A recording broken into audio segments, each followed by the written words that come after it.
This is the garden party, and we want a garden party with you. We talk about the plants we grow and some things you might not know. The garden party.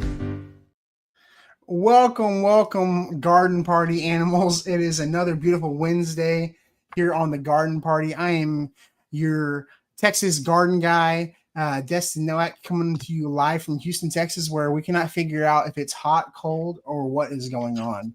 It was 37 degrees Tuesday morning, and it was 85 degrees this afternoon. So, I don't know what is going on, but that is what gardening is all about. So Josh is running a little bit late. He'll join us here shortly, but we got Phil. What's going on, dude? Welcome back, dude. What up, everybody? Your favorite plant parent, regular parent, juggling the two. Definitely tonight. If you're any kids screaming, they're okay. They're just overtired and they don't want to go to sleep. But I am so stoked to be back on this podcast because we actually had our first freeze and we were just talking about up and down temperatures, and I'm excited to talk about recovering from that because it's really early for down here for sure. Mm-hmm. What is it about being a kid and not wanting to go to sleep, and then being an adult and never having the chance to go to sleep? I wish I slept like a kid a lot of times, but I can't remember the last time I had a nap. Naps sound great. Naps sound so fantastic. They're so nice. Naps are fantastic. If you get the window to have a nap, I'm not much of a napper, but man, even downtime. I would love to have a nice bay window to nap in like a cat, like a warm window in the winter. Like oh my God, it sounds amazing. Mm-hmm. Well, Des, you are back with us this week. How are you doing? I'm doing good. I've got 5 weeks of school left in this semester. I have 3 science labs going at one time. I barely made it here, even though I was just working at my kitchen table today. And Destin is right. It was freezing cold the other day, and today it was the most beautiful windy day. And I went out to put the chickens to bed a minute ago, and it is so gorgeous tonight. It's like the perfect sit on the porch weather, and it's November. It's so weird. Yes. And for the record, I didn't even put pants on. I still wore my shorts. I don't care. Until it freezes, I am wearing 5.5-inch inseam. I don't care. Until it freezes, I'm wearing it. I'm like jealousy. Even when it snowed last year, obviously I wasn't gonna be out there very long, so I just put shorts on real quick and went outside. But I'm I've got a runner's body in a certain aspect. Runners they'll run with the short shorts even when it's cold out. I obviously don't have a runner's body, but as long as the core is warm, I need my arms free and my legs free. I'm good, just keep your core warm.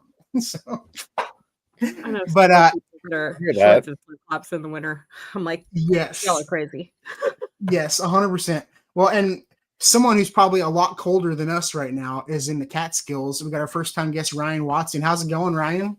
Oh, great. It's just so nice to join you guys. And yeah, we got our first snow this morning. I woke up totally unexpected to white ground, and we start shifting into a different time of year. We get a little bit more of the naps in this time of year. Well, not quite, almost there. We finished up one conference last week for the North American Fruit Explorers, and headed out west next week to the Arbor Day conference. So going to be in Nevada talking about trees. Exciting. Awesome. So I guess for people that are new to you, go ahead and introduce yourself and let everybody know who you work with, what you do, and kind of give everybody a little bit of background. Absolutely. So my name is Ryan Watson. I'm the National Orchard Operations and Education Manager for the community orchard nonprofit, The Giving Grove. We are a national affiliate network of nonprofit organizations that supports community orchards in 16 cities, 16 different nonprofits across the country. We have just over 700 orchards, little orchards in our community orchard nationwide, working from Seattle to Maine down to Memphis, Nashville, Dallas. We're kind of all across. We started as an organization in Kansas City, but as you said, I'm in New York. We're adding new affiliate organizations every year, and here to help people plant trees and take care of their fruit trees. So Awesome. Amazing. I'm a background a little bit too. I come from urban farming and small family farming. I started actually in Brooklyn, New York. I grew up in Los Angeles, but made my way to New York. Started working in empty lots and community gardens there. We ended up getting a spot at the Domino Sugar Factory and starting our own community farm and orchard there called North Brooklyn Farms. After 7 seasons there, I made my way up to the Catskills and fell in love with wild apples and making cider. After about 10 years farming and doing organic veggies and farmers markets and CSAs, now we're working nationwide to help people take care of their fruit trees. So yeah, Awesome. That's epic. I'm guessing that's how Josh found you. I'm guessing that's how you and Josh got to meet each other. That's Yes. it. Well, Exactly.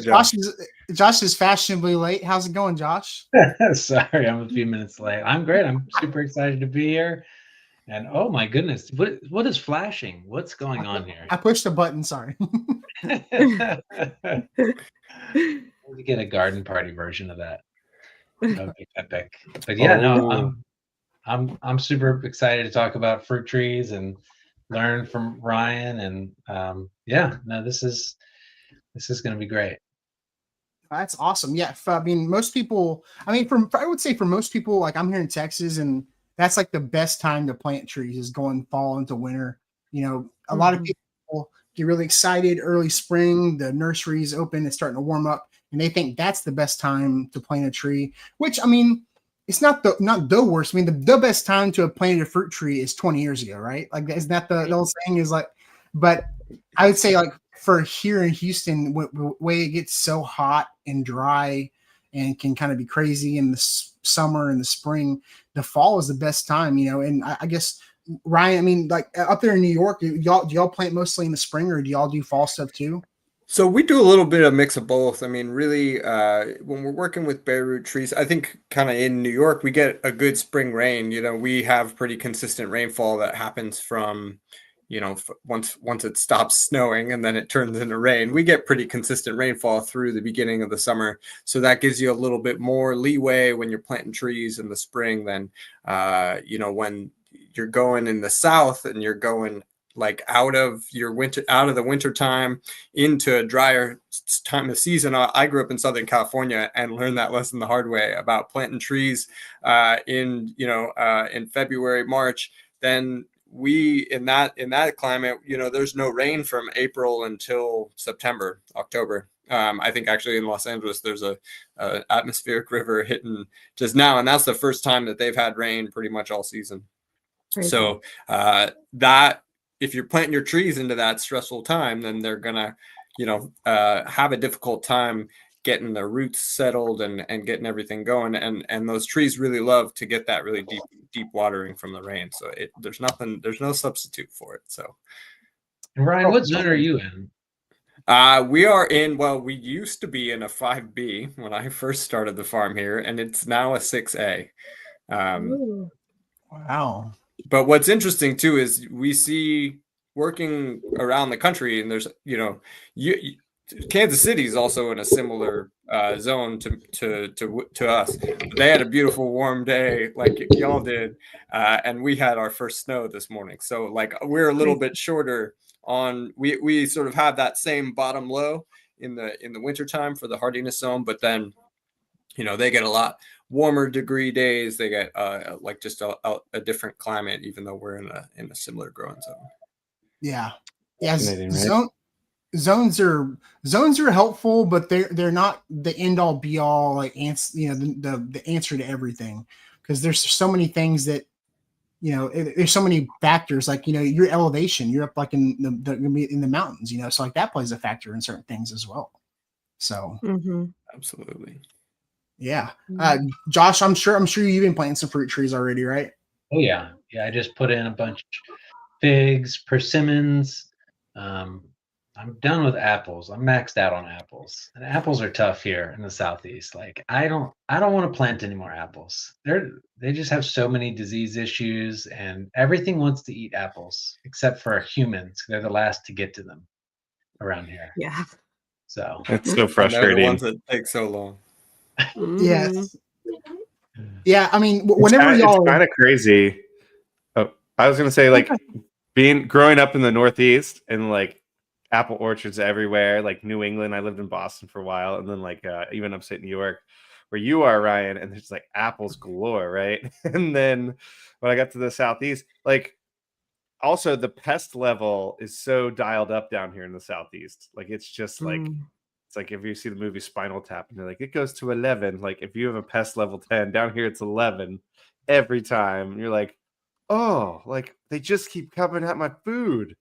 But it's Mm. tough until you find the things that actually grow here, and then you can get it dialed in a little bit.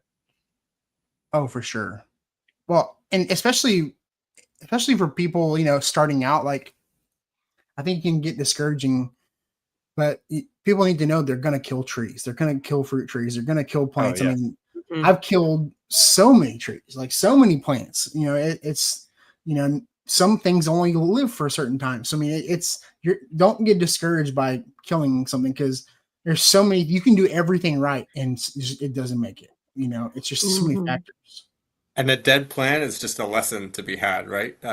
You 100%. can make in our organic farming practices, I would always try to give myself some leeway and some grace when something would go wrong, the first time, and you learn your lesson. You have, certain disease gets hold or certain thing happens on the farm. As long as you can take from that, the only time I get mad at myself is in the second season when it would happen again, and I should have learned the lesson. That's when I kind of would get on myself, like, oh, you knew better than that. But that's how you get better, right? Like plants are gonna die, and if you're in a winter season, things are gonna gonna stop. It's For sure. inevitable. Absolutely. And I mean, here in Texas, I mean, apples, like y'all were saying, we don't really have many apple orchards like that. I mean, even our citrus orchards, we don't have the citrus orchards like we used to back in the day. It's kind of, I think every generation kind of has to diversify and change up what you're going to grow, because I remember growing up in like the valley, or growing up going down to the valley and seeing the rows and rows of grapefruit and citrus. And I just went back in Really? like July. Oh yeah, dude, down like in Harlingen, McAllen, there'd be tons of citrus, man. And I went down there back in July, and because the greening virus or whatever, Mhm. Oh yeah. there's entire fields where they burn them to the ground. It looks like it was firebombed, and Yeah.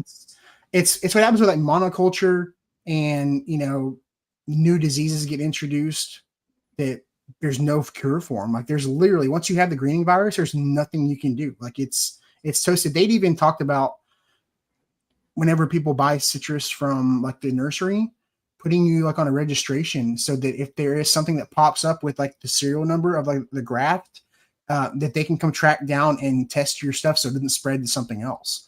Just because I mean, it's crazy, but like that's ways to do things. It's wild. And so, go ahead. I was going to say, and that's what we sort of see as a trend happening with our orchards across the country. It's, everybody's growing in different regions. All of our different organizations are doing things in their own way. But what we are seeing is a shift away from some of those like standard apples and pears and peaches to more native fruits, to more like fruits that have more resiliency, pawpaws and persimmons, figs, things that don't require as much input in when you see things like fire blight take hold in an apple orchard and start to spread, like those are challenges. There are a lot of varieties that existed back in the day that didn't have that challenge, and now like there's certain apples that we tried to grow that just didn't work here, that were did well in France and England, but then in a modern day context and what they've got to go up against. They just didn't have any chance. Mm-hmm. Wow. No, I think. I mean, and this has happened throughout history, though. You talk about like even Europe had all their issues with grapes back in the day, right? They talk about the Hungarian grapevines are still the like OG grapes from like the rest of them got wiped out in blights back in the 1800s and or earlier maybe. And so and then I think they had that. I think there was another type of issue similar to that in the United States. And we could go through history, you could probably find all these things. So it's like this isn't necessarily new, but it certainly comes in waves depending on what is impacting them at that time. Definitely, like the chestnut, you see that happen. There's just been all kinds of things throughout history of what plants that we are doing well and what plants don't as things change over time. I mean, I think the pawpaw is a really interesting example that we see throughout our network. It has this deep history, but it kind of jumps some generations. And now, was gaining hold in the late 1800s. And then there was a pawpaw exhibition, and that was like, I think it was 1916, and they had these like really great cultivars. And then there's a great book about the pawpaw book. And then we kind of lost that. We lost that genetic profile. We lost that stuff. It's great to see that resurgence start to come back because people are interested in these trees that are going to be resilient and that are going to stand up to that kind of modern disease context. That's a great point. I was the fig community. There are a lot of people in my fig community that also love pawpaws, and especially in like the mid-Atlantic area, so like Pennsylvania, DC, like that whole corridor. And I know people that go like pawpaw hunting. And they have varieties like Shenandoah and I don't know. I'm not that vetted in them, but I think it's a good thing to look into actually because they do so well in like middle story, understory brush and like dappled light. It's definitely something to look into. Yeah, and the babies, they like shade. They grow underneath black walnuts. They can take saturated soils. Right. They basically have very few disease issues and pressures. You don't really need to do a whole ton to them. The fruit is kind of not really well known because it's not something that can be shipped or is on supermarket shelves. But it does have this like real deep, you get into these some of the like Appalachian communities, and it's really like there's you ask your grandparents about the pawpaw, and there's some stories there. I'm gonna pull it up because it's such a unique fruit. It almost looks like an avocado. It doesn't even need bees. It just uses flies for pollination, right? Yeah, exactly. It's the fly, and the flowers are beautiful too. It's sort of like has like a dark chocolate fuzzy. So it's Native America's largest. It's North America's largest Native American fruit or native fruit. Insane. And the flowers really beautiful. The flowers don't smell good. They sort of stink, and intentionally, right? Don't they attract certain pollinators that like the smell? Yeah, they're like going for the carrion, like dead stuff kind of thing. And it feels, it's a tree that really has a long, deep history with from foraging and taps into some of these like kind of historical food bases that we have kind of lost a little bit of. But it's really exciting to see how much it's being re-embraced, and it's just such it tastes like a cross between a mango and a banana and a pineapple. It doesn't seem like something that should grow in temperate or cold climates, but it's such a cool thing of that. That's cool. I actually heard it was like George Washington's like favorite fruit or something. I don't know if that's right or not. Absolutely believe that. Is that why he was cutting down the cherry tree? It sounds like he cut down that cherry tree for a variety of reasons. It was probably a Bradford pear if it was exactly. Stupid Bradford pears. You mentioned 1916. I was just looking that up. There was an American Genetic Association's nationwide contest to find the best pawpaw fruit, and people would win $50 for the best tasting fruit for a potential breeding program. So it was a. Oh man, what does the inflation calculator put that $50 at now? You're gonna have to look Is that up. A thing? And that's what I was thinking, like, what's the, and you get a couple of days off the tree before the fruit just kind of turns into mush. And like, what's the shipping options in 1916 to get this national repository? But that was the basis of, I think it's Neil Peterson, who's like the like the pawpaw guy, and the Shenandoah and those, a lot of those varieties are things that he has varieties that he's bred $1,500. over years, and that's kind of what our new, like, we're kind of at the cutting edge of pawpaw breeding. Like there's lots to be done out there, and pawpaw pioneers kind of I bringing the wonder fruit all out of the the things we can forest. do with pawpaw, like reducing seed size through breeding, or like shelf stability, all the things that you did, like all the things that, like, I think about this with figs. Like there's so many people that have tried to breed figs that are adaptive to climates, and I think figs, if you do have caprification, do it on their own. But if you could do that with pawpaws, that'd be pretty epic. I know that's one of the things they're doing. It's like I think some people experience some like stomach issues with eating pawpaws as well, so they're Yeah. trying to identify and breed that aspect out. Also, the shelf stability is another thing that has kept them kind of as America's unknown fruit, I think, as well. Just like figs, yeah.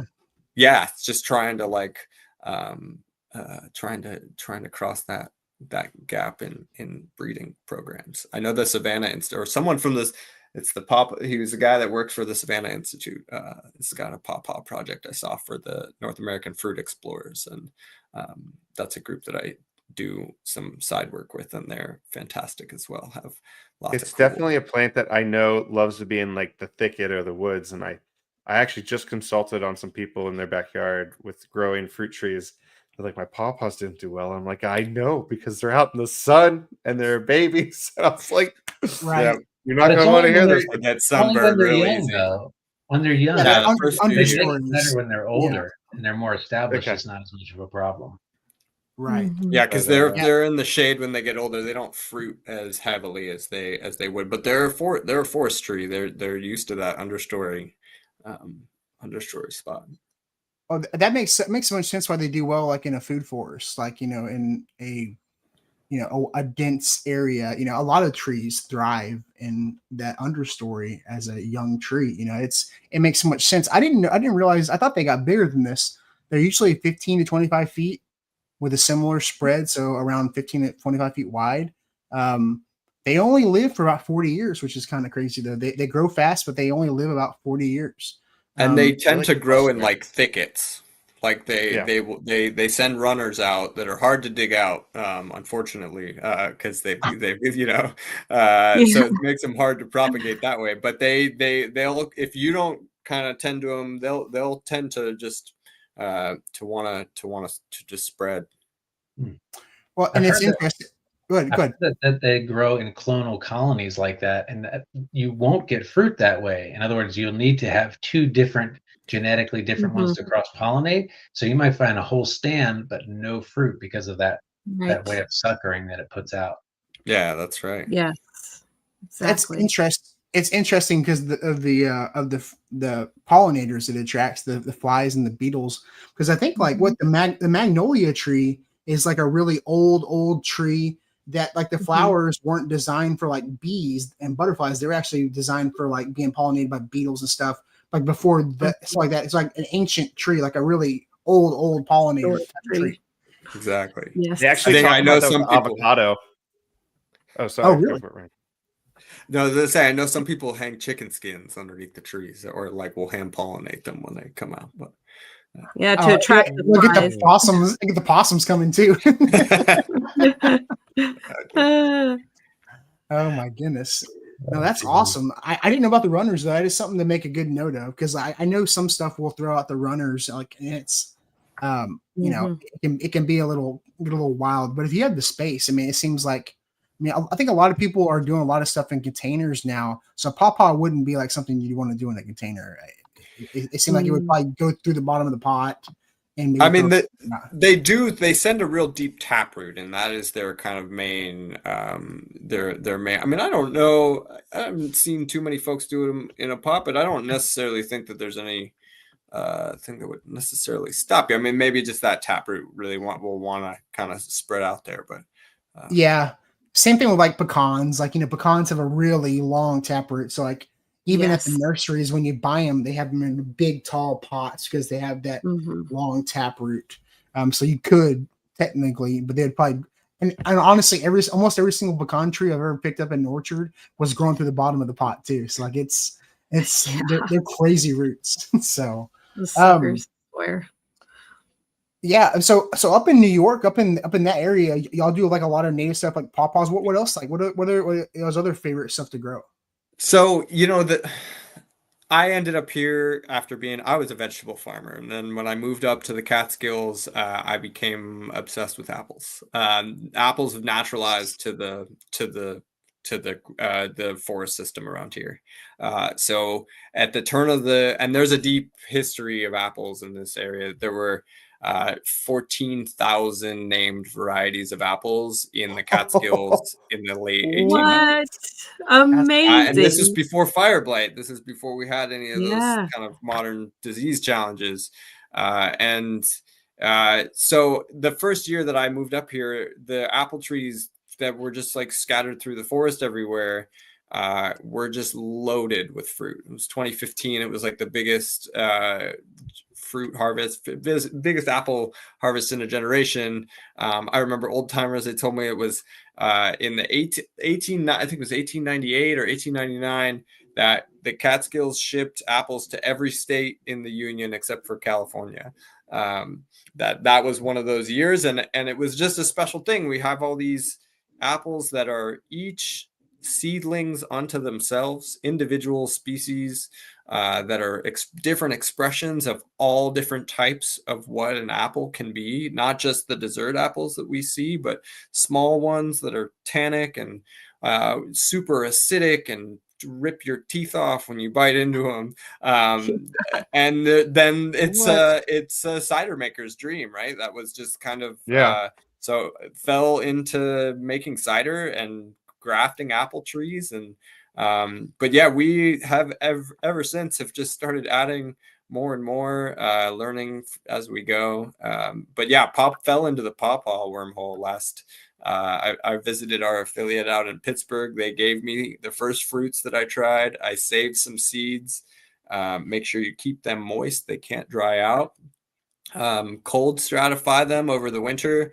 I would totally recommend the like open air pruning boxes, which is you just build like build a raised bed with landscape with the mesh netting at the bottom, so that those and then cover it on top so you can super dense trees and seeds and nuts and stuff, and get a bunch of trees going. And now How this deep? year How deep would you make those boxes? I'm just curious because I'm thinking about building one. like I mean, 12 I inches think, long? yeah, like 12, as long as you're at about 12 inches, I think you're probably good there. I mean, the deeper you can do them, the better. Another really great option too is to use like bulb crates.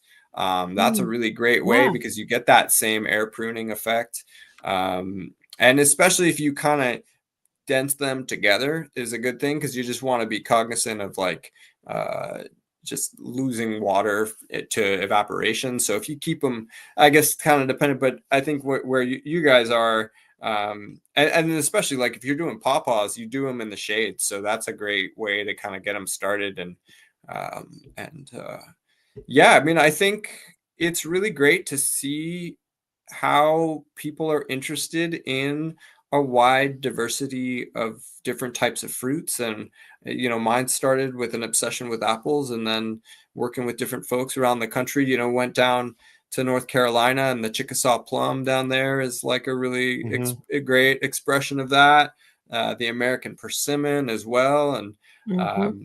just starting to see, I love the way that these things tap into deep food cultures as well. Like for me, cider making was an expression of the fact that we have all these wild apples. And my cider mentor told me that like making cider is basically just the same as a tomato, as a gardener canning their tomatoes at the end of the season. So And we have this long history that it taps into when you start talking about pawpaws and wild apples and all that stuff. So I When you grew say making cider, like fresh cider or like fermented, like hard cider? well, it starts as fresh cider, but yeah, It always does. for hard cider, yeah. That was definitely the thing. I mean, you go back 2 or 3 generations, and our grandparents, you know, they were farmers. I grew up in Los Angeles. I didn't know that my grandfather's hobby farm had 400 chickens, and during COVID, when we had 75 chickens, I realized that my grandfather was not a hobby farmer, right? Yeah. That's a lot of chickens. And so when you go back that far, like, we have this connectivity. You couldn't really, in the Northeast, you can't really drink the water. So everybody had an apple tree, and they were, you know, we've got Johnny Appleseed, and that was part of like staking your claim on land. Yeah, so we see that tradition of making cider, and that was something that I unknowingly at the time moved into this place that had this 300-year-old, 200-year-old tradition, and yeah, now here I am today. It's so cool. No, that's awesome. And real cider is a lot different than like Angry Orchard. Oh, Indeed. Yeah. When I lived in New England, I used to homebrew beer a lot. And actually, I learned historically, like, there was way more cider available long time ago than actual beer. And so people actually depended more on cider as their drink in their pint glasses. But I also learned, like, I went out and I would make my own cider. And it was the coolest thing. And I bring my fermentation bucket up. And, like, it was called Phil's Apples. Not because it was Phil, but it was kind of a bonus. And just right into it, just press the apples, and it was like, couldn't be more fresh. I was like, this is great. And it's hard to experiment with the wild yeasts that come with it, but because you can go pretty acidic and be like, oh, I have apple cider vinegar now, but or if you can like try to inoculate it with something else. But I've tried both. I've got a pretty wild story about that. I used to do some like wine making like that, like with a ferment. I found out that carboys are way more trouble so you get like the big buckets and everything.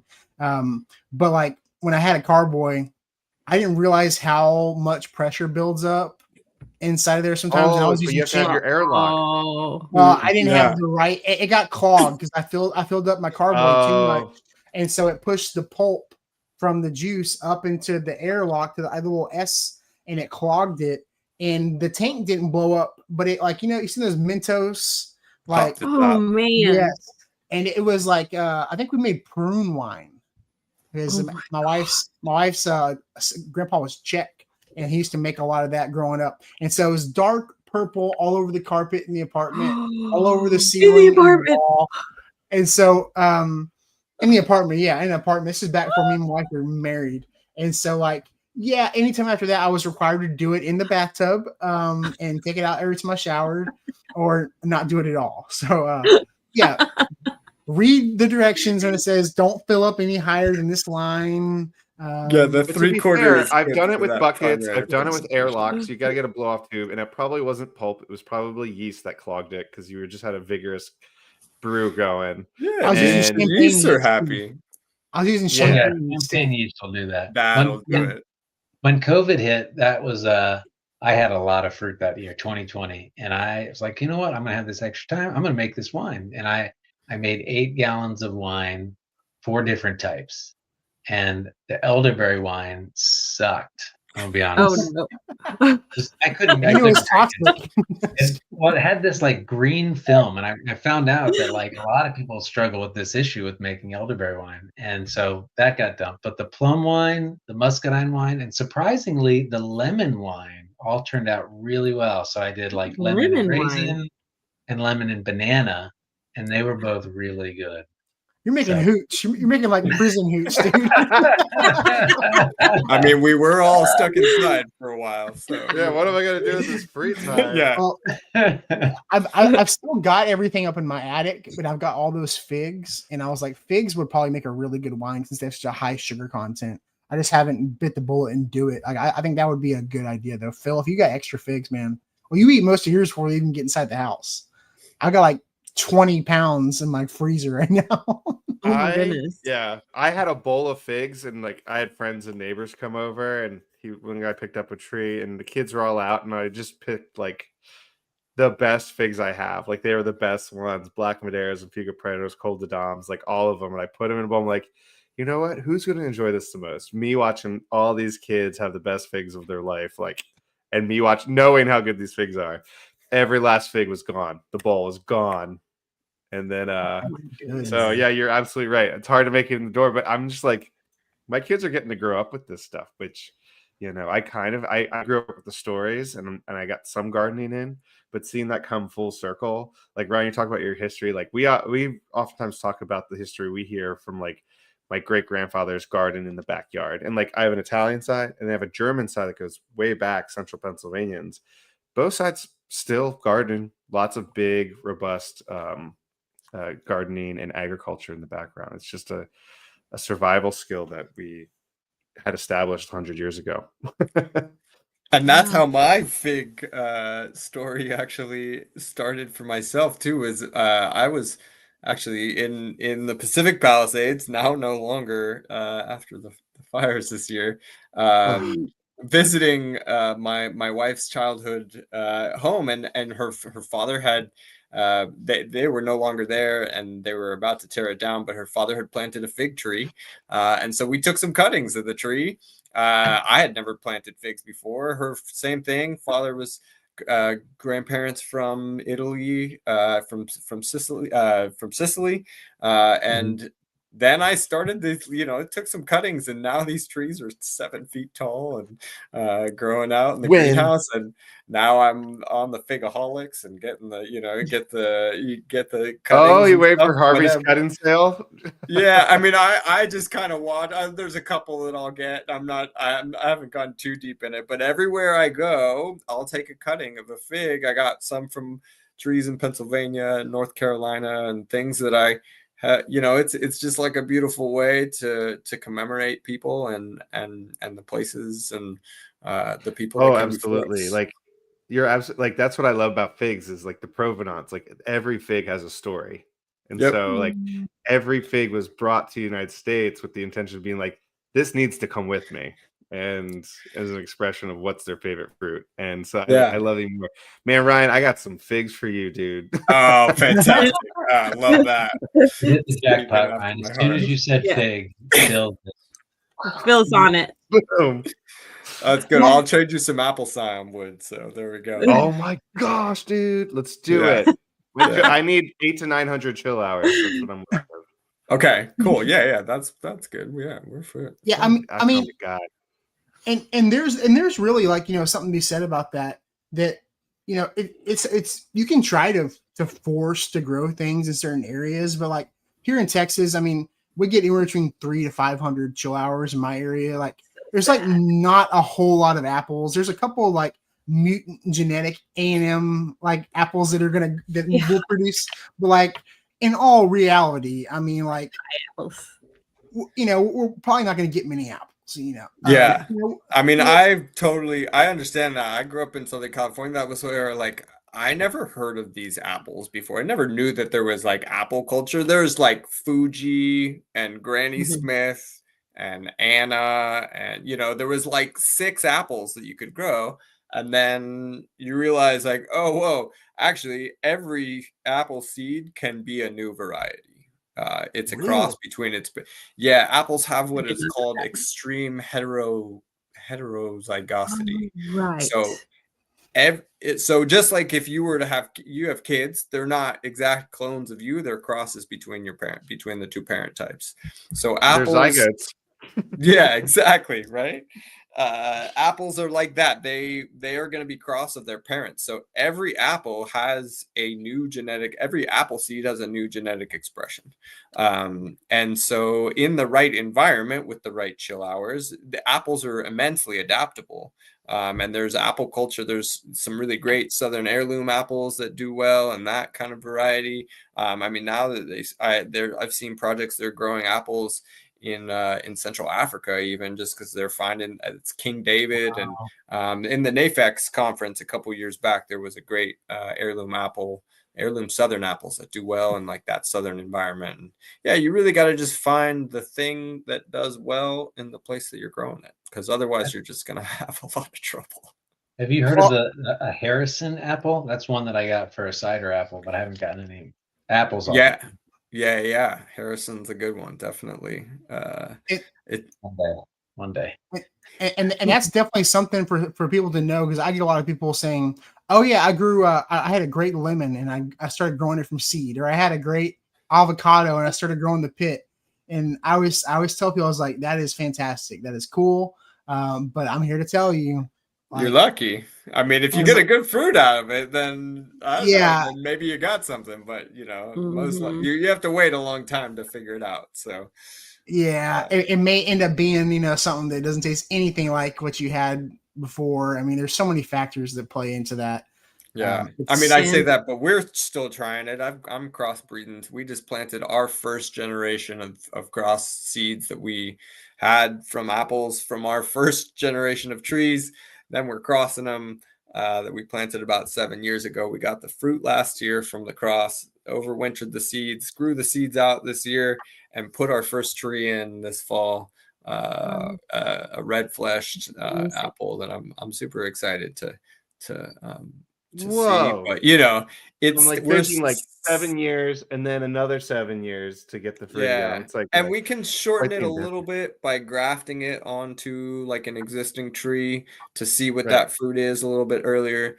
But Skill Cult, Stephen Erdholm, is a great example of how he's just kind of hacking this whole idea of apple breeding, and he's got some great varieties that are coming out that are now starting to get spread. He's in like kind of Northern California area, and I think it's like black strawberry, pink lemon. He's got all these cool varieties that are coming out that are his own crosses, and kind of turning that whole thing upside down. The breeder. How do you make a cross? Do you have to do controlled cross pollination, like manual? Cover the flowers to ensure? Okay. Exactly. So if you put some sort of bag or covering, like some way to keep it kind of separate, and then you're gonna take the pollen from one blossom and add it to the other. Mark that flower, mark that fruit, save those seeds, give it the like this cross by this cross number, and then grow them out and see. I mean, it's good for folks that are in those more southern areas. It's going to happen a little faster. You got a little more time in your season. But I mean, who knows? Why not? Like somebody said that they're like, oh, you're playing the long game, but it's like, yeah, but I don't know. It's the Red Delicious started out somewhere as a wild seedling, like you can license that. You can make money on that, right? Because isn't it every time somebody buys a licensed variety, it's like $5 back to the creator, some fee, right? Yeah, usually like when you buy like some of those, there's a royalty that gets paid back to the, like the Franklin cider apple is one that we grow here. That was bought by Stark Brothers, I think. And, it's kind of, I mean, that was the story with the Red Delicious. I mean, I think the marketing campaign, when you look back on when they bought the Red Delicious apple, was like some great millions of dollars that they spent marketing this apple.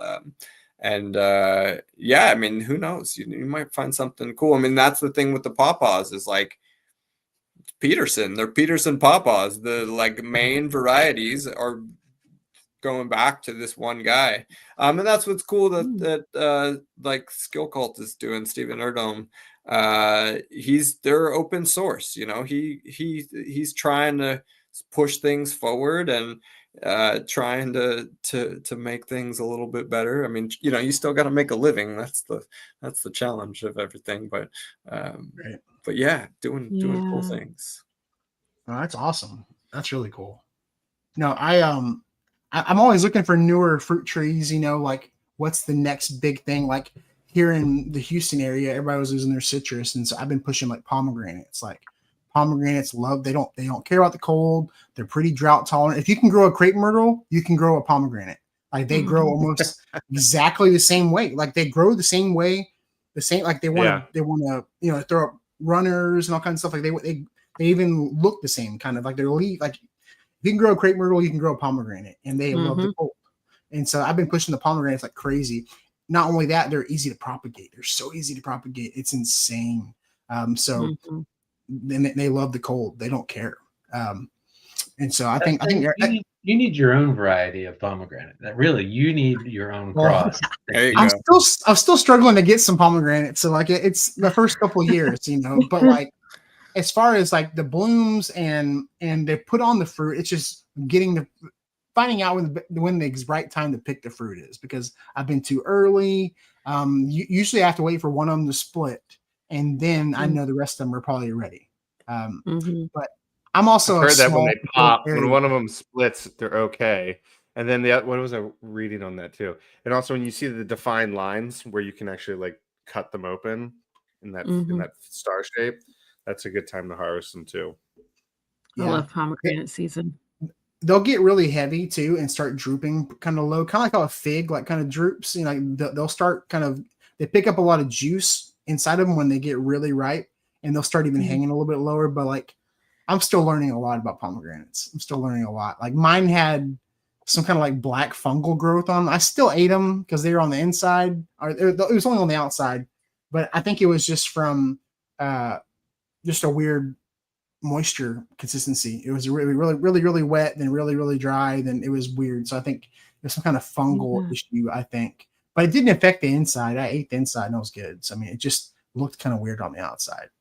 But Now, we're always learning.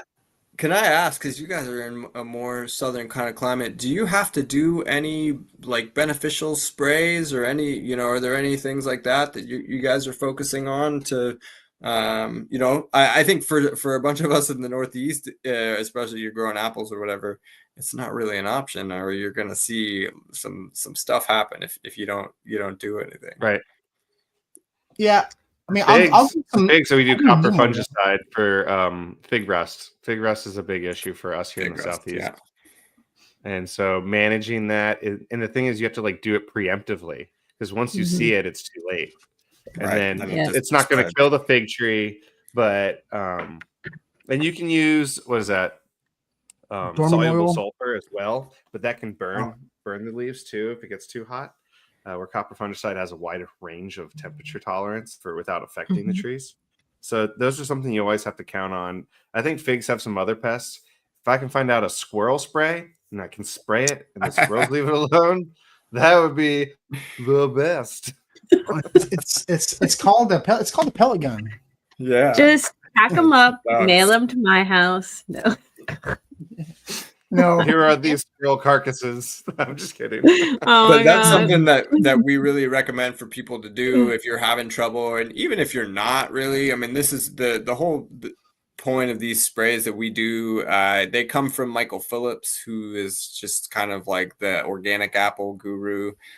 His book, The Holistic Orchard or Organic Apple Grower, really kind of paved the way for dealing with organic fruit, organic apple production. And the basis of these holistic sprays, it's a spray with neem oil, with liquid fish, with kelp and effective microbes, a little bit of molasses if you like. But essentially, like, you're feeding into the real deep health and nutrition of the tree.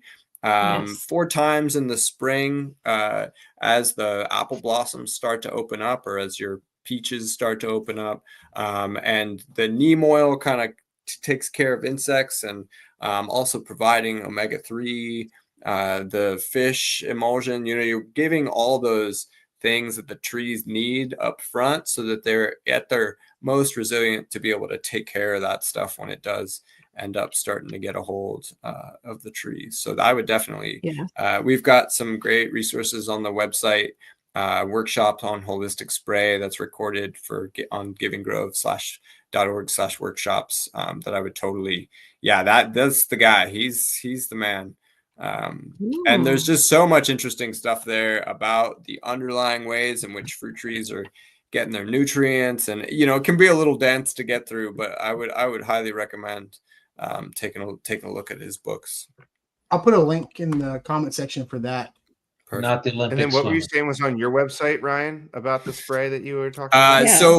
So on the Giving Grove, one of the things that we do, we are really there to be a lifelong resource for folks, because once you plant your tree, that's just the beginning of it. So there's lots of things. So if you click up there, we've got our orchard education page, and that will sort of show you a bunch of different resources we have for pest ID, variety suggestions, so that you're getting really disease hardy varieties, how to identify pests and diseases, planting some beneficial to attract beneficial plants and insects, some how-to videos on how to do some basic things in the orchard. And then at the bottom there, you'll see we have monthly workshops that we do that are recorded and that have a series of notes that come along with them. So those are the next, we've got one tomorrow on school orchards. And then the ones at the bottom there, there's the holistic spray, the pruning workshops, for folks that are just new getting into fruit trees. How do you take care of your, how do you take care of like the soil and building your soil fertility? Growing trees from seed, we talked about air pruning beds and that holistic spray, pruning, all those sorts of things. So we're there to be a resource for people, because the ironic thing is, when you first plant your orchard is when you know the least amount about taking care of fruit trees. And that's when you're making those decisions that you're gonna maybe like thrive or struggle with based upon which variety you choose. Like, I didn't know that French variety, Medal d'Or, was a fire blight magnet, and it would probably die if I planted it.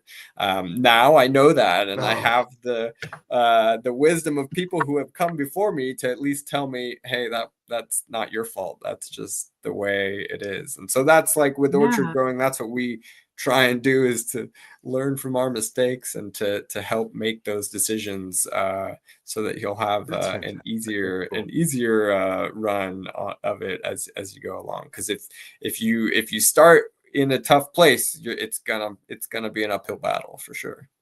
Mm-hmm. For sure. Absolutely. I have Josh, the holistic spray here. I'm holding on to that. It's gold. I mean, I see my trees. Yeah. Also, because the trees absorb that foliar spray through the stomata and the undersides of the leaves, and up to 25% of those nutrients make it to the root system too. So you're feeding into the soil system, you're feeding into the tree. And I know this kind of, there's the standard idea of a spray is something that we use to kill stuff, or something that we use to control pests and diseases.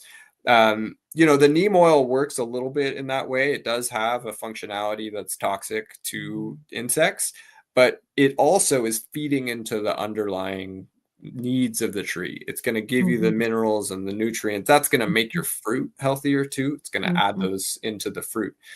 So like you're doing something that's going to effectuate more beneficial, like you're building a snowball downhill. The more you build those nutrients, the more resilient those trees are, the more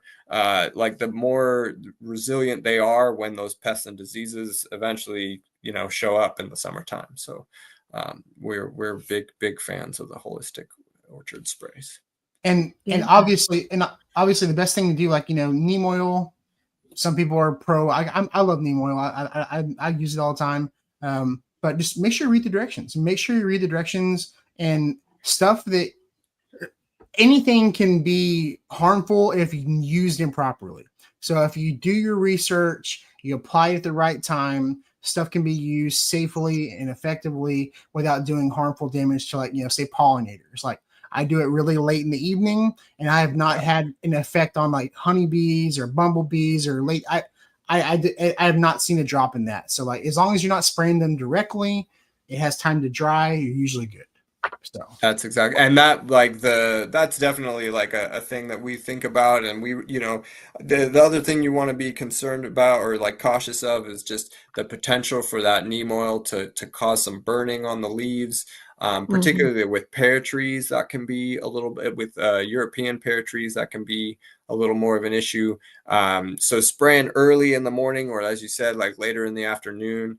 Karanja oil is another alternative oil that's utilized, kind of like neem oil, that also does that. And then along these lines too, one of the things that I love too, that you can take into your own hands and do yourself, are these Korean natural farming technique sprays. So you like can Saddam. like you can make your own amendments out of stuff that's growing in your garden. Yeah. Particularly like weeds and stuff that Yes. quack grass and but like comfrey, nettles, dandelion, these like deep rooted plants that they act like multivitamins. They have a broad spectrum of nutrients, and then you can concentrate them in water or in using brown sugar to extract it, and to make a concentrated shelf-stable nutrient spray that you add to your water, you add to your foliar spray, and you can then spray that back on the tree so that it has the things it needs to make more fruits. I'm a big fan of Absolutely. those. Yeah. It's all right there for free. Like the plants Exactly. just growing, and you're The like, oh plants are wait, just growing. these have all the micronutrients. Look at this, it's a nitrogen picture. Well, let's take the nitrogen out of it and put it back in. Gosh. That's exactly right. Like you can take your thinnings from your trees, for example. Like if you thin in the spring, your peaches, set them in a bucket of water. Set them in a jar with I think with brown sugar, it's equal weight brown sugar to something wet like the peach thinnings. Let them sit, extract that liquid. Now you have a shelf stable liquid that's really strong. The dilution is 1 teaspoon per gallon. You can make an entire season's worth of amendments from that, just in that one step. You do that at the beginning of the season. You've got that to spray every couple weeks. You put that in your water. That's going to make those trees just do really well and have all the nutrients that they need to make more fruit. It's a magical thing. It's all there. Sure. awesome. Someone told me, they said, like, look in your garden at what's doing well when everything else is struggling, because those plants are in touch with something they've got some growth hormone or some resilience, some nutrient that's helping them to combat all the things that are happening during that time of season. That's interesting. Love that. It reminds me of like I was talking with this guy who makes worm castings, and he's like, here's this little bit, but I want you to fill up like a 5-gallon bucket of water with this, and you can do this 20 times with just this little bit of worm castings, and just fertilize your trees with that rather than tossing in the worm casting. So he's like, brew the tea, and it'll feed for much longer than you just dumping it in there. It's the same thing as like with the cider. You're working with microbes. That's the thing. Right. When you start thinking in the world of microbes and multiply the good to outdo the bad, is kind of the way that like with the holistic sprays, the inoculated microbes, it's like a compost tea, similar thing. Like multiply that out, use the sugars to multiply it out, just like your plum wine blew up in the ceiling. It's like all those, they had the right sugars and they had everything they needed, then they'll take off, and then those yeasts are going to outcompete anything else that's going to turn it into vinegar or whatever. That's the same thing that we're doing in the orchard when you're trying to outcompete those pests and diseases. Just use the good guys to fight them off. You also want to be a little careful of your fungicides too, so you don't mess with your mycorrhiza, in your soil as well. Exactly. One thing to think about. A lot of people don't really think about that, I think. I think about that a lot. And that's why we love that holistic spray, because it's just helping to build into that. Just feeds into feeding the good guys. It's like the more good guys you have, it crowds out the bad guys. There's That's no space for the exactly it. pads if you have a good thing. That's exactly it. I- And I was diversity. I was talking to the owner of Elm Dirt. They do like a worm Yeah. casting natural fertilizer, and she was saying that a lot of their stuff is really low NPK values, but Yes. because it's so chock full of microbes, it actually allows the plant to harvest more NPK that's in the soil than just Mhm. using synthetic fertilizers. So they get better effects with like a 0.5, 0.5, 0.5 than you would with like a 10, 10, 10 because it changes the physiology of the plant and how it absorbs the nutrients. So that blew my mind. I was The like, trees need to work in conjunction with the mycorrhizae to extract nutrients. So that's really That's very like the mechanism that's getting those extraction. I mean, one of the things I saw that was like this that stands out to me is like for every % increase in organic matter that you see in your soil is a up to a 12% increase in yield.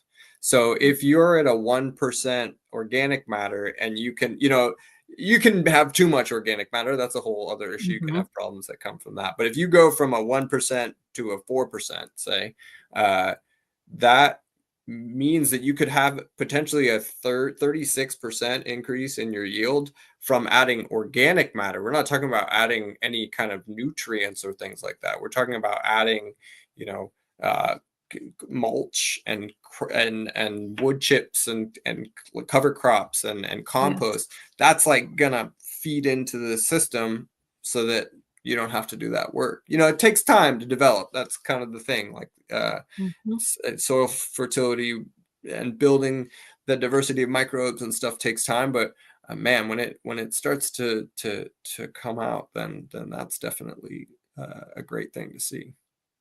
On the topic of adding too much organic material, recently I learned about, reiterated that, they used to think that because rainforests are so abundant and there's so many trees growing there, that it would automatically be excellent farmland. So if you clear the trees and you try to grow in that organic material, that you'll end up getting some really great plants. But it's actually the opposite, because there's so much organic material in there that it's too much for the plants to establish. But then at a certain point, the trees aren't even there to replenish the organic material in that soil, and it rains so much in that area that they have a problem with the nutrients washing away from the soil.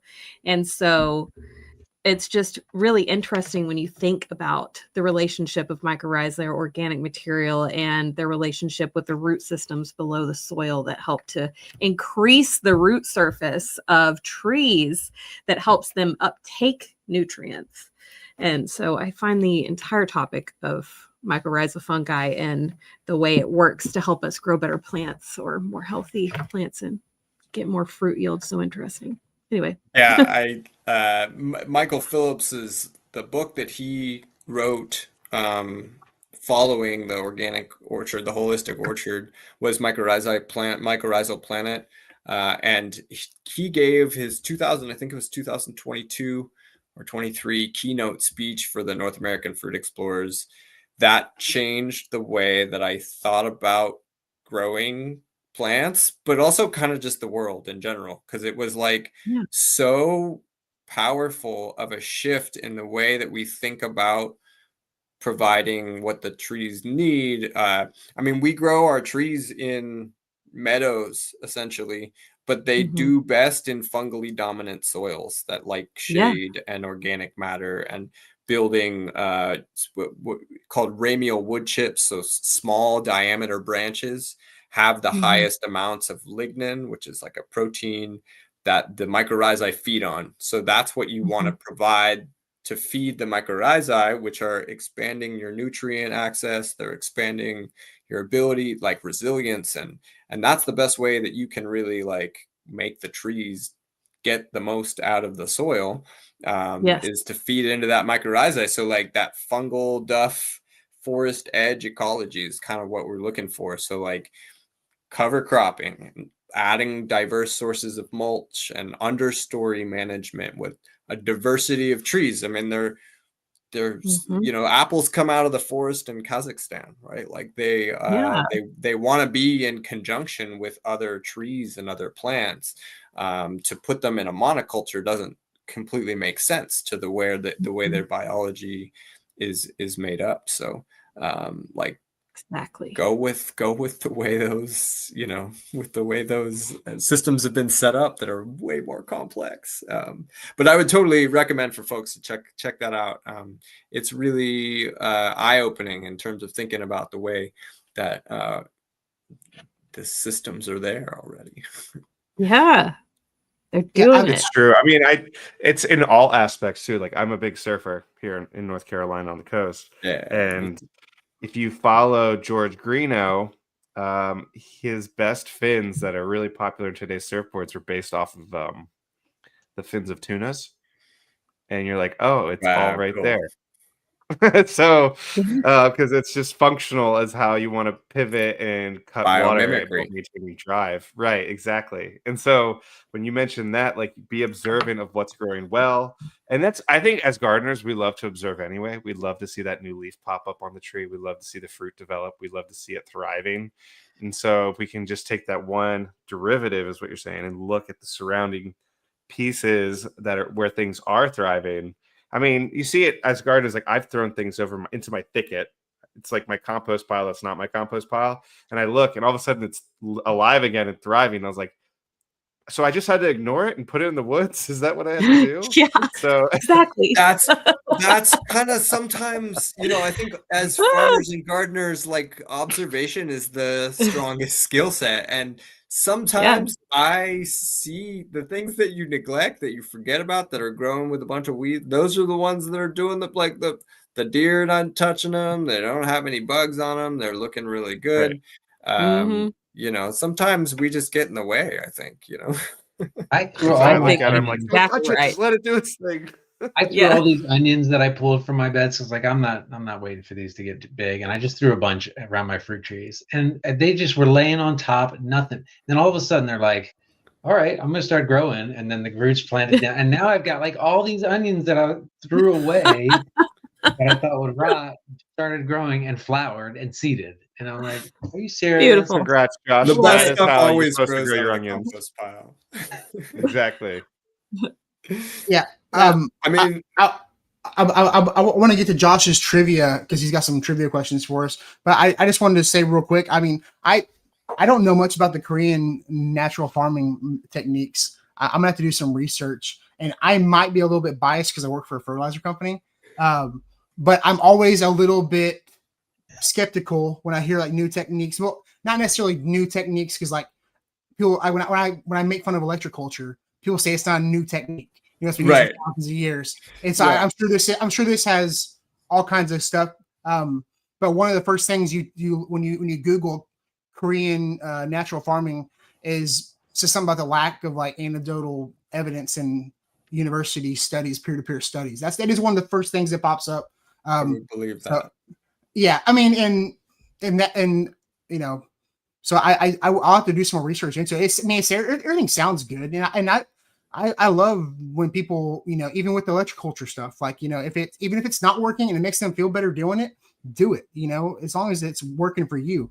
But I'd love to learn more about this. I'll get that book and check it out because I like learning new stuff. I mean, I just I'm always a little skeptical when I hear new methods, not because they don't work, but because it's just something new that I've heard. You know what I mean? Like the actual method.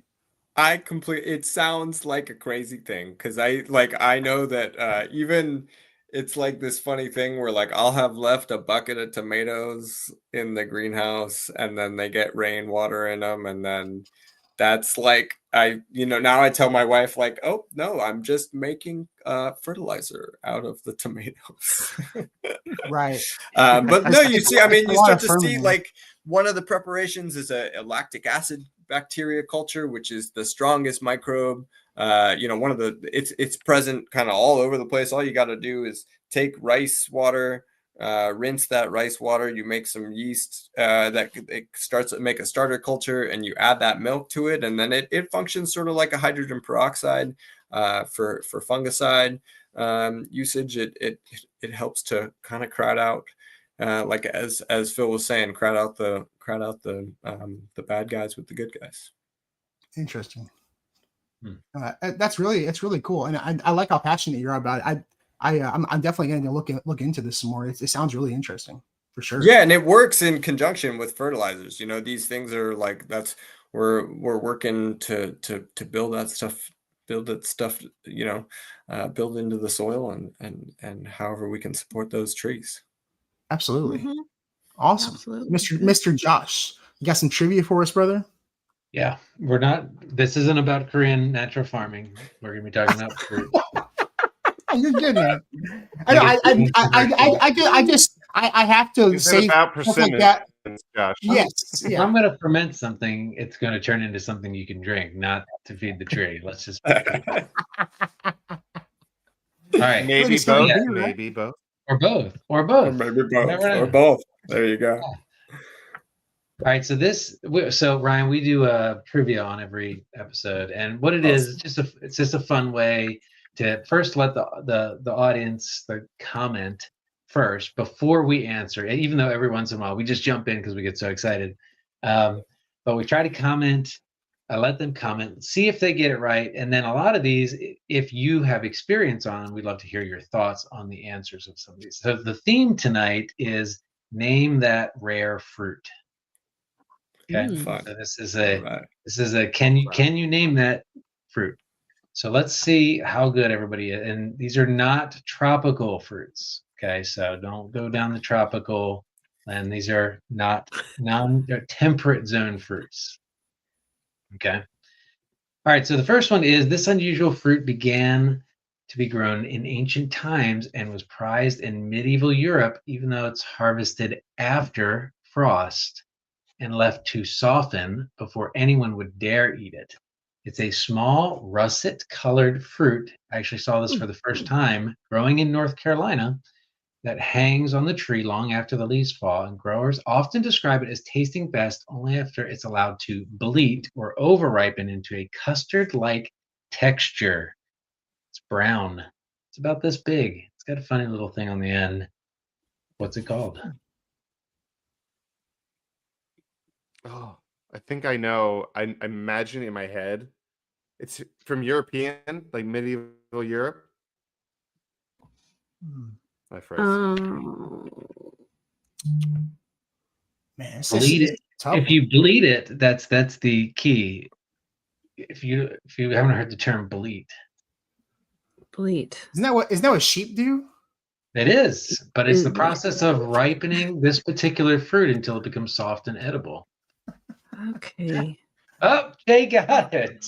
Yeah. That's what That it was is. going to be my Jay guess. of course, Jay That got it. was That's what gonna it be is. my guess. Ryan, is do you that? have any experience with medlars? You know, I have, I Oh. was thinking quince initially, but then was like, that doesn't match the russet. And then my head went quince medlar because I feel like they often go together. But to be honest with you, that is the first time I had actually heard about what the fruit actually looks like. It's This weird is looking. interesting looking, man. Yeah. I love it. It was the I love frost it. thing. That was the part that was like, And huh, that it's not sounds- a tropical fruit. I mean, you can grow it in very temperate and cold climates. It looks like cross between a potato and a persimmon. Yeah, and it becomes brown mushy on the inside, and that's when it's right. In fact, you can't eat it until it becomes like that. I wonder who figured that out first. And these are not native. Think These about are that. from Europe. I think they're from Europe. Yeah, That's so interesting. Okay, cool. ancient fruit. Wow. I like this. This is good. This is good, man. You got keep going. All right. Let's do the next one. This fruit I went down grows. some rabbit holes and read about it. This fruit grows on a Go hardy for it. tree Never that mind. thrives in cold climates and was prized food for indigenous peoples who dried it in winter and mixed it in traditional dishes. The berries that ripen to a deep purple often taste like a blend of a sweet blueberry and an almond, sort of a mealy texture to them. I personally think it's more like a blueberry and an apple when I've tasted them. But it's got this unique flavor hidden inside the tiny little seeds that are in this berry. And it also makes a beautiful street side tree. So if you've watched any of my recent videos, it might have been highlighted, pruned, and looks often like a crepe myrtle. Interesting. but it's not. Now I'm doing And it it. has multiple names. So I'll give it to you if you get any of the names that it goes by. You've got so many rare like fruit trees that it's hard because like you've got like 1,000 fruit trees at your house. Like this is so And tough. I am growing this one. So I do have this Yeah, one. Josh. You're like- Josh, did you bring this to me as a I gift? thought I had it, but I think I'm wrong. Can I ask, is this also a native tree, or Yes. it can be? Yes. Yes. Okay. I This is think a native Okay. tree. I think I know. And I think I know in which fact, one this I one read an is. entire book about the blessing of this fruit. Yeah. And it was like sort of like giving back life by harvesting this fruit and sharing it with your friends and family. There's a whole And book. does have multiple names to it. Has multiple. Ryan knows it. Anybody I else? know not it. gonna- That one I know. I'm not going to embarrass don't myself know by it. guessing. I think did Jake get it? I think Jay got it. Jay is just man. Jay's He's so on it. good. not Ryan, even tell us about the service berry. Do you know much about that one? You know, I Okay. love service berries. They're one of my favorite kind of native fruits that we recommend for folks to plant because also known as the June berry. They taste, I think, kind of like a cross Mhm. between like a blueberry and an apricot. They've got little seeds in them and really nice flavor. Also a native tree, beautiful white flowers in the spring, but when they get that really deep purple color, are really beautiful. But I actually have a story. This year I was in New York City, and it was June. It was June. It was service berry season, and I just couldn't get enough of them. And I'd walk down the street and grab them. They plant them in parks and stuff in the city, and there was a community garden who had some hanging over, and they were just so ripe and perfect. It was like the day to pick them. And I'm picking berries from the garden, and a woman walks past and said, "Oh, I thought that those were poisonous. I didn't think you could eat them." I was like, "Oh no, you should try them. You can definitely eat them." And she had been gardening for 30 years in that garden and had never tried them before. Oh, no. And then the next, like a young family came down the street and was like, "Can we eat these?" And she was like, "Yeah, absolutely. They're so good." And it was just a really sweet moment. I think the same thing Robin Wall Kimmerer talks about in that book of this like I have the book, gratuity, actually. you know.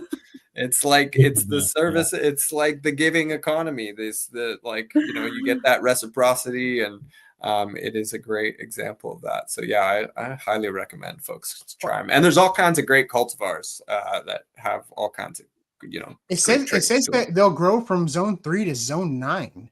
Wow. There's like some good. there's some Canadian like Saskatoon varieties, but there's a Mhm. downy service berry that can grow from zone 4 to zone 9. So that's good. interesting. May have to get one of these. It looks cool. Yeah, that's a good I'm one. definitely getting some of these. I think I had Yeah. the chokeberry. That's what I had, Josh, from you. Oh, that's right. Yeah, the Aronia chokeberry. That's a good one. All right, you ready for another one? Yeah. Let's do it. All right, here we go. This shrub produces tiny speckled red berries that shine like jewels and are packed with more lycopene than tomatoes, even though many gardeners know it more for its vigorous, fast-spreading growth. Some even call them invasive, and I've personally seen that happen, where they've originally were introduced for erosion control and wildlife habitat. One of my buddies that I've been mentoring sent me pictures to ID this here because it was growing on the edge of the woods. It now pops up everywhere along roadsides and field edges where you can eat this tart, sweet fruit that ripens in late summer to fall. What rare fruit could this be? That grows Did Mike get it? No. No. Dang. Okay, that was gonna be my guess too. So Shrub. It's very invasive. Red Mhm. berries and speckled. There was Also- one you showed it like a strawberry plant. Like it was like a strawberry tree. Like it looked like, is that what it is? No, that's a different one. That's a more like semi-tropical. That's the next question. It's the next one. No, Also that- sort of known as a Oh, wow. medicinal, like medicinal berry. I think it does have a lot of medicinal uses, antioxidant, anti-inflammatory properties. Yep. And spreads real It's spreads very real well. vigorously. Oh, just Yeah. like goes I think- everywhere. Pops I think up that was from seed and from underground rhizomes. Dang. It's not mulberry. No, Birds not will mulberry. spread it. God. Oh, Jay for the win. I bet you Jay again. got it. Jay, Mandinas? how do you do this? No, That's- Jay Dixon. Autumn olive. Oh, autumn olive. Yeah. Doesn't have another name. I don't know. Is it the Gummy Berry? No, that's a different one, but it's similar in look to the gummy berry. Oh, an Electus, a silverberry. Silverberry. Is it the Electus umbellata? Jay, you want some fig cuttings, man? I got you, dog. They're They're in the same pretty. group. They're really beautiful berries. Gummies are larger and sweeter. Autumn olives are smaller and tartar. Yeah, That's they've nice. got a really tannic quality to them. Got One it. of the places right down the road from us, a farm, You Pick Farm, said these are growing all over the place on the edge of their property, and I'm thinking about going down there and grabbing some. I mean, they're a common shrub Do it. here in Houston. Like, I know people that grow these as shrubs. Like, Oh, They're nitrogen fixers too, I think.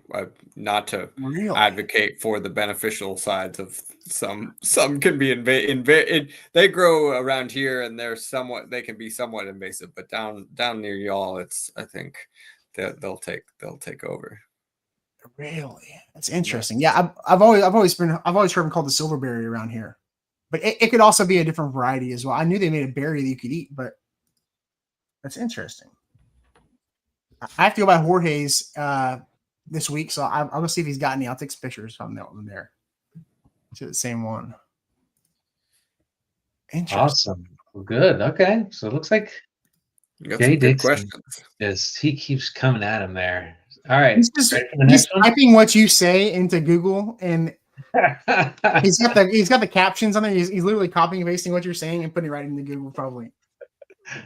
That's probably what's happening. All right. This one grows on a tree that you know, but the berry you may not. The fruit comes from a species of flowering dogwoods that have been cultivated for thousands of years across Eastern Europe and the Middle East, prized both for its early spring blossoms and its tart, jewel red harvest.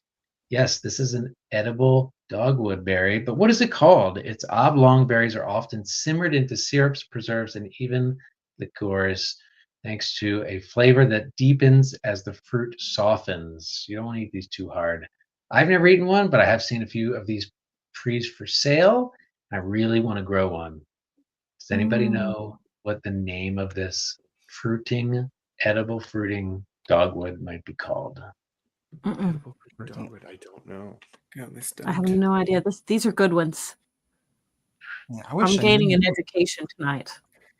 Yeah, this is a double black diamond question. These are the non-tropical fruits you may not have heard of. I want this one so bad because the fruits are sort of funny shaped, more elongated than round. Guys, Josh was just shopping this week and he wanted all of these plants. And he was we did trivia about these. It's not rose apple, is it? No, that's too. No. Sharing his No, shop with us. Nobody's gotten it in the comments yet. Brian, do you know what this one is? No, I don't think I do. Okay. Last chance. It's not like a buckeye, right? No. It's called the Cornelian cherry dogwood. Oh, you know what? It's called the Cornelian cherry dogwood. That's what it is. That's what I meant to say. That was on the tip of my tongue. In Miami, they're like he's shrubs. right. They're like hedges. They grow them like all over. Really? I remember I was down there and was like, wait, there's these Cornelian cherries growing all over the place. Like, but yeah, they've got a cool shape to them. But they they do them like topiary style. Like, Really? Yeah, Cool. it's a cool thing. I'm gonna need Josh to build an infographic of this fruit that he puts out this week. In case you missed it, these are all the weird fruits I talked about this week. There you go. Wow, it's a beautiful tree. Look at the green, the yellow. Oh my goodness. And they are more oblong, like you were saying. Oh, Yeah, they're very different shaped. Oh, I'm thinking. I'm guessing if these are in Florida, do they actually fruit? I wonder if they have them chill out. I'm thinking of a Suriname cherry. I'm sorry. Oh, I'm okay. confused. That's that. hopefully that I didn't spoil an upcoming question. No, but that one was one of the options I thought about. So, all right, this one you might get. This one's a little easier. This is an Loquat. ancient an ancient fruit that's been cherished since antiquity, with golden yellow skin and a perfume so strong it can scent an entire room. Yet it's almost never eaten raw because it's so firm and astringent. The flesh. In fact, I saw this when I visited the Biltmore. There was a small flowering shrub which had this. Oh, You need I to think I cook know. it, and it transforms Yeah. into this rosy, fragrant treat that's used in preserves, pastes, desserts. It's actually really common in home gardens in Europe and here in America up until the 1800s, until it fell out of favor and is very rarely grown anymore. I have a guess, but it's probably wrong. I think Go for it. I know what it is. I think I know what it is too. If nobody's, no, I'm not gonna say it. I don't want to be dumb. No, I'm gonna do it anyway. Is it? Can I say it? Is it an apricot? No, it's not an It's apricot. not. See, I'm done. I knew it. Let's see. So it's a This is weird so- shape. I don't- I thought when I first saw them years ago, I thought, is that a pear? But then I realized, no, these grow in these little thorny shrubs or mid-sized shrubs. They're not really like full big tree fruits. And It's I think a fire blight magnet. I think Jay Dixon might have Is gotten it? it. Jay Oh, got it. Yeah. it- Yeah, Jay, that's what it was. that is what it Queens. is. Oh wow. Jay for the You know win. what? It's a quince. But that would That make makes- sense that they went out of favor, right? As fire blight starts to take in, because they're the most susceptible for fire blight. That you're gonna get it on those quince trees. So So I don't know a I lot ate about one and fire it didn't- blight. If Didn't taste good. we were I gonna can talk tell you. about you it, are I'd so love to learn lucky. more. Down 'Cause I down just here don't in know what it Houston, is. I only ever seen them grown as like ornamentals, and they're some of them, I guess, is there a Chinese quince like that's like grown for like bonsai? Like, as I see like some of these Vietnamese nurseries, and like a quince trees are like popular like in Vietnamese culture or something like that. And I might be thinking of a different fruit.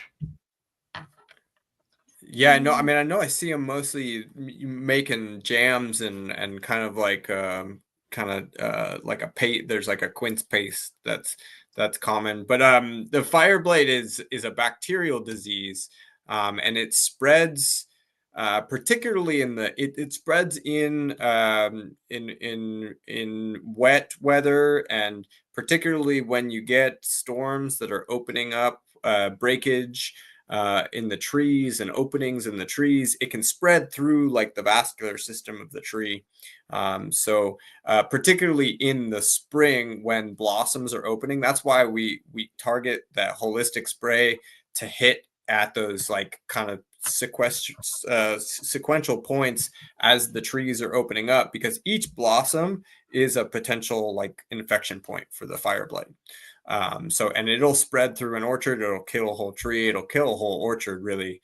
And so for growers in the Northeast, in those like kind of humid climates, the fire blight can be rough on certain varieties of, particularly on European pears, quinces, certain apple varieties. It can be a challenge for sure. Gotcha. Destin, type in flowering quince because there are just ornamentals as well. Right, and that's what I see a lot down here is the flowering ornamental, because they do have beautiful foliage. Yep, Yeah. that's what I saw when I saw them. Beautiful. Like the red flowers like that. Yes, and Gorgeous. there's like a bonsai nursery down here, and like if you go like in January, February, they're just waking up and they have these beautiful flowers, and I think they bloom around like Chinese New Year. And I think that's why it's a popular thing around that time, I believe.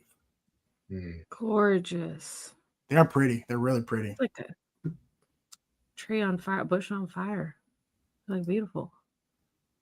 That's awesome. Dude, I love the. Do we have time for one more? That Or was no? great. yeah. Okay. Yeah, This we one do. is all right. We'll do one more. This is a hardy shrub.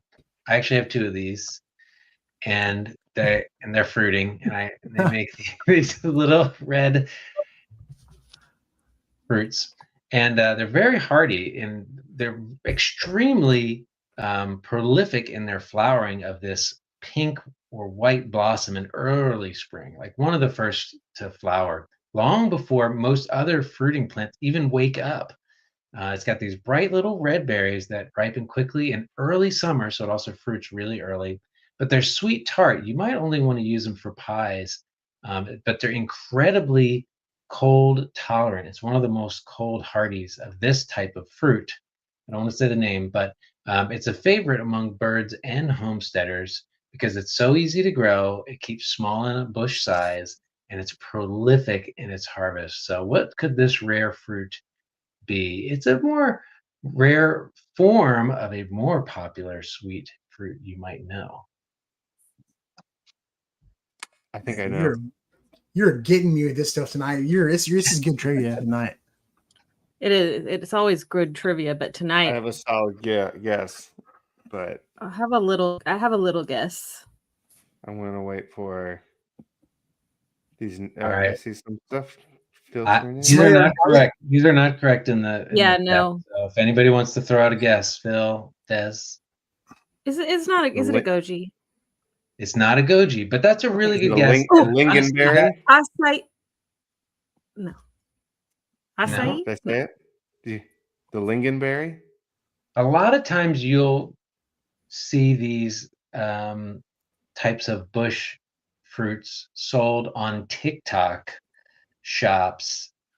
Oh, it's a miracle berry. And it's not a miracle berry, but that's really close. That's a good guess too. All right, this one's sort of tough. I feel like I need to give one more hint. Okay, go one more. Let's go. You might want to use it in a pie. You did already give that hint. Give us another hint. No, I was kidding. It's a type of cherry. It's a type of. Oh, is it not a ground cherry though? Because those are yellow. It's not. It's an. All right, I'm gonna give it. It's a Nanking cherry. Oh, a Nanking cherry. Bush cherry. Nanking bush. And it's extremely bright up red. on the screen. Yeah, I'm pulling. I love eating them because it's the first fruit that I'll get to harvest in the spring, late spring, early summer. Yeah. Tiny little seeds. Y'all are so lucky with cherries. Oh my God. There's like one cherry that'll grow here in Houston. It's the Barbados cherry, and it's not even really a real cherry. No, cherries are my favorite. It is the flowers are so prolific. It is the first to flower. Gorgeous. Look at that thing. The only thing about fruit trees that makes me a little sad is that the flowers last such a short time, but then you get the fruit. It's a giving tree, they just keep on giving. Ryan knows this. It teaches patience. It does. All of gardening teaches patience. This is true. My goodness, that's so crazy. Wow, this is beautiful, gorgeous. What a beautiful plant. They're fun. Wow. I got several of them. They're very cold hardy. In fact, we're right on the edge of it being too warm where I'm at. So I'm sort of surprised I get any fruit where I'm at with them. And I'd also throw a shout out to the bush cherries as well. Are really a great option. We can't really grow. Our cherry trees don't really seem to do well up here, but the bush cherries do great, and they just look how pretty those are. They are so prolific, and they grow more like shrub. They grow sort of more like a shrub than a tree, and can really just like the Romeo and Juliet series. They're really great. The difficult thing is it's hard to get a hold of them because they're only licensed to a few growers. That are mostly up in Canada. So if you can find them, get them. Wow, those look like one out of stock, 150. Yeah, well, those look like the ones like you buy in the store. It looks like the cherries you buy in the store. Like, those look delicious, man. And they're prolific too. They're great. I love those Hood River cherries from HEB, man. Those, have you ever had them? Oh my god. I'll crush a bag of cherries. I'll sit there So yeah. spitting out pits for like an hour. I'll crush a bag of cherries. Which apparently, like, you're not supposed to do that, right? You're not supposed to eat. Didn't say there was like, isn't there like there was like a president who died from eating a bunch of cherries and drank milk. Like he drank milk and ate a bunch of cherries. I swear, I'm not making that up. I think they said, I thought the thing was that they were trying to say it was the cherries that killed him, but it's not actually true. It probably isn't. It was the He just did happen to eat. It was coincidental or something. I don't know. So it was Zachary Taylor, it says. He said he reportedly died after eating cherries and drinking iced milk on July 4th, 1850. Yeah, I think it All bad. random. All right. Do we want one more? Should I do an easy one? Yeah. Yeah, make us feel good before you. Be magnanimous. Give us a gift. This is one I've done in a previous episode. Hint, hint. But this native small fruit comes from a type of wild hawthorn. I actually have these growing too. And they're very thorny. I'm talking really thorny, but they really like swampy lowlands. And a lot of times, excuse me, they'll grow in like a thicket, but only in the American Southeast, really well known as far east or far west as Eastern Texas, but really Louisiana, Georgia, Alabama. I know it. American South. It's a very distinctive fruit, very bright red tart berries. They look like mini apples to me. I actually had one fruit last year and I was like, that looks like an apple. Yes. But it's famous for being cooked into a prized jelly that's like this really cool red, clear jelly that locals consider a true regional delicacy. I'm typing it to you, Josh. Okay, type it. Let's see if you get it. Think But everybody else needs to put it in the North comments. Carolina. I actually saw this jelly at a farm stand for the first time, and I thought, what fruit makes that color red jelly? It's in the private chat, Josh. Did I get it? Did he get it? No. Oh, That was my guess too. But I grew those too, and it's similar because they're thorny. They grow in a thicket. They grow in the south, but those are larger, and those have a lot bigger pits. These are smaller and look like mini apples. In fact, they're related to apples. It's because they're in the hawthorn family, versus plums, which are not in the same family. Oh, yeah. Jay, I think did Jay just get it? Oh yes, Jay got it. He did. And there's an Eastern Mayhaw and a Western Mayhaw, right? Because I bought the wrong one. I've never even heard of that. Yeah, I remember having this conversation now. Yeah, I've seen them. Yeah, they look like little crab apples. I thought that was a T-ball one. Come on, y'all. Like, listen, I'm absorbing my max amount of information lately. So, yeah, Trey from Leg Creek Farms, who we've had on the podcast before, he's over there in East Texas. They sell these. They grow them and sell them. But apparently there's an Eastern Mayhaw and a Western Mayhaw. One does like better going east towards like Louisiana, and the Western one does well like going south like towards where I'm at, apparently. They're so little. But apparently really good for jellies. They're so cute. I don't have enough room for all this fruit. Yeah, look at the jelly color. See how it's that like clear pinkish reddish. If you ever see that jelly, you'll know that's from Mayhaws. It might be a little movie magic though. Have you seen like when they do like Pizza Hut commercials and they glaze it with like clear spray paint to make the cheese look hotter? Like, you know, that might just be fake. That could be fake advertising. It's just antifreeze. It looks like Yeah. watermelon. Yeah. So beautiful. Oh, I love it. That concludes our trivia for tonight. Thank you all for playing. Fantastic. Dude. Those are great. Thank you all for, using every single ounce of your brain power to figure that out. That was learned a lot of new things. I have a headache, but I learned a lot. You added a fruit to my list now. I want Time to crack into that plum wine now. Oh my goodness, that sounds really good. Actually, that sounds really good.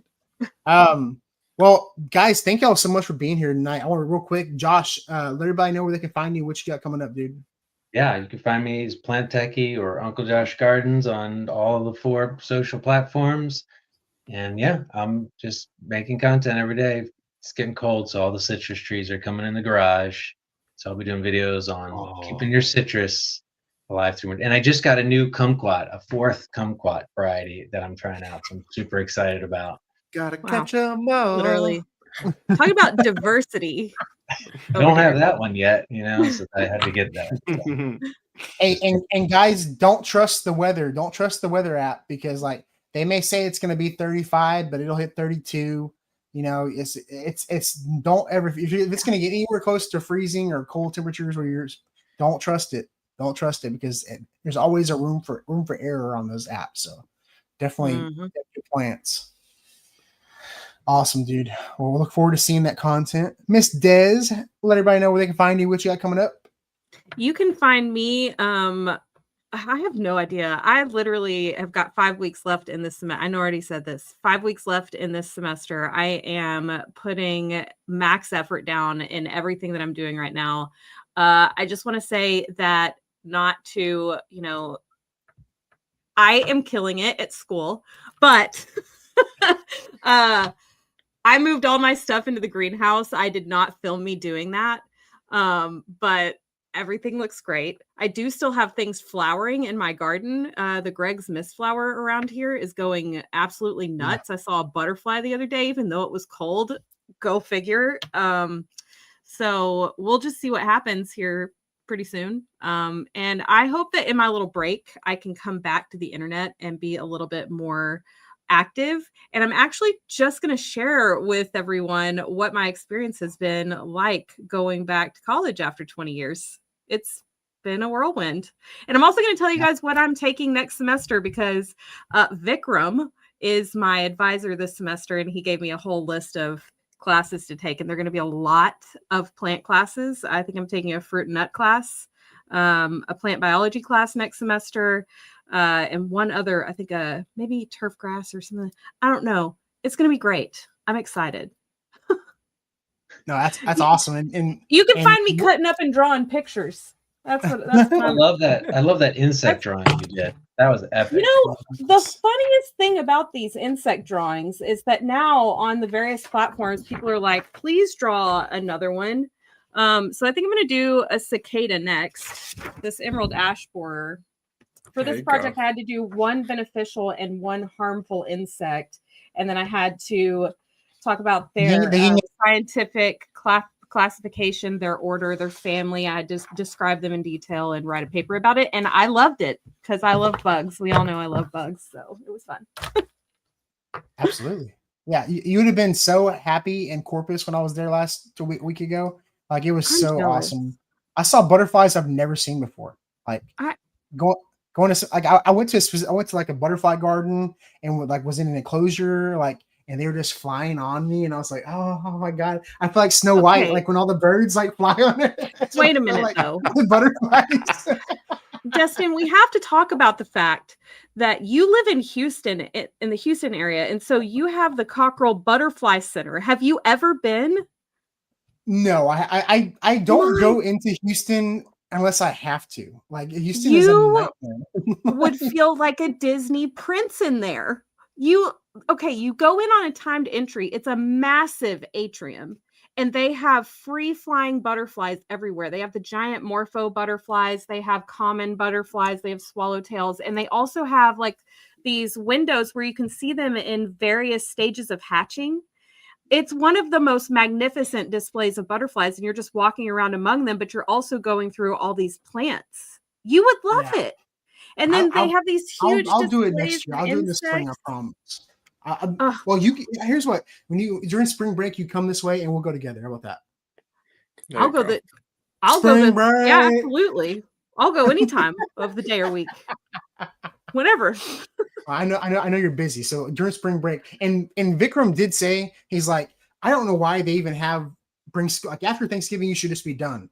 Like, I don't know why they make them come back after Thanksgiving for like 2 or 3 weeks and then leave. Like, they should just end it at Thanksgiving. Y'all start earlier and just end at Thanksgiving is what they should. Like, I am writing the biggest paper right now. I'm interviewing people. I'm having to take interviews, and then I've got another paper after that, all due before the 9th, plus 2 labs, science labs due, and a whole nother unit of horticulture that I'm working on right now, in addition to 2 units of American government and like one other thing. And I'm telling you what, I'm like, I can see the finish line, and it's like energized me. I'm like hammered. Jeremy's like, you have to stop doing school and come down and hang out with me for 10 minutes, like be on the couch. Oh yeah, it's tough multitasking, but we appreciate you making some time to come with us because it's always more fun when you're here. So thank you, Des. I love you guys. Mr. Phil's Figs, what you got going on? What you got coming up, dude? What do The I Fig have Daddy. going on? I'm everything's slowing down, so I'm just waiting for everything to go fully dormant, and then I'm gonna have my fig cutting sale coming up mid-December.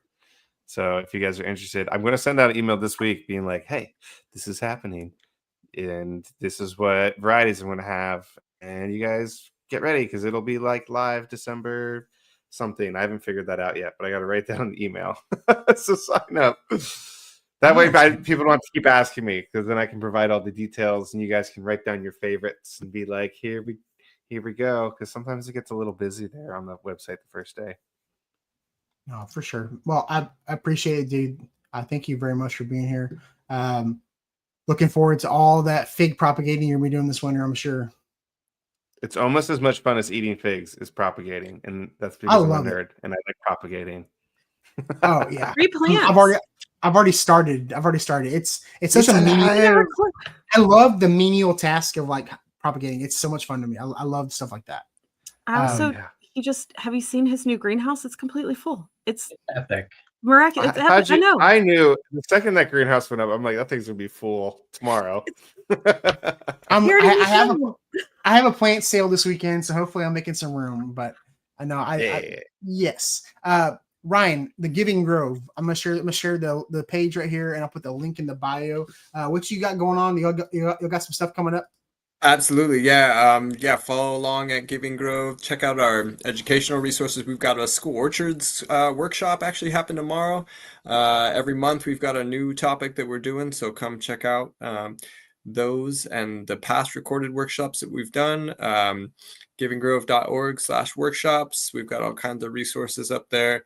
If you want to follow along my farming journey, we're at Wild Russet, RUSSET Farm. So Wild Russet Farm on Instagram. And it's been such a pleasure to join y'all, and could talk all night. Thanks, dude. We really appreciate it. And we know y'all are on the East Coast, so it's an hour later than me. So thank you so much. We'd love to get you back on, especially when it's time to start picking some of these things. I'm excited. I'm excited to get some food here. That's awesome. Well, thank you very much. I will be at Paul's Desert on San Antonio. I've got my final stale of the year. I got a bunch of desert roses I got to sell. So if you want to support me and help me make some room in my greenhouse, come out to Paul's Desert because I've got like 1,000 desert roses I need to sell before like the end of the year. So maybe I'm not selling 1,000, but I've got like 1,000 in the greenhouse. But so I'll be at Paul's Desert in Shirts, Texas. It's northeast San Antonio. I'll be there, and I'll probably be buying some cactus as well. So, all right. But thank you all very much. Make sure y'all follow Ryan. Make sure y'all follow Josh, Des, Phil, and me, Texas Garden Guy, and we'll see y'all next week. Don't hang up. Give me 1 second. We'll end the stream. This is the garden party, and we want a garden party with you. We talk about the plants we grow and some things you might not know. The garden party.